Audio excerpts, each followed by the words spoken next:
Etaren erabakia badatorrela denok ziurtzat jotzen dugun honetan askok kaldera nagusi bat daukagu buruan.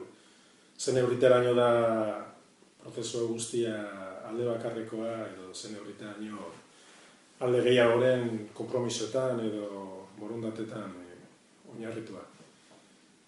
Informazio publikoaren interpretazioan oinarrituta eta adibidez Aieteko konferentzian nortzuk parte hartu duten eta nortzuk babestu duten ikusita esango nuke Espainiako gobernuaren eta alderdi sozialistaren nolabaiteko adostasuna izan dutela konferentziaren antolatzaileek eta parte hartzaileek eta 5 puntuko adierazpena ere adostasun horren ondorio izan dela neurri batean behintzat. Honekin ez dut esan nahi Espainiako gobernua Aieteko adierazpenak adierazten duen, erakusten duen bideari ekingo dionik etak denok espero dugun erabakia ematen duenean.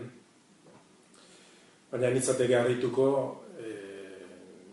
gatazkaren ondorioen arloan behintzat Zapateroren gobernuak nazioarteko bitartekariei pauso batzuk emateko prestutasuna agertu balie eta pauso horiek ematekotan oso epe laburrean eman beharko lituzke hauteskundeak gainean dira eta.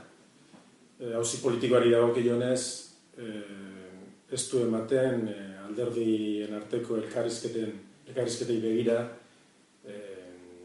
inolako konpromisorik, inolako borondaterik dagoenik epe laburrean.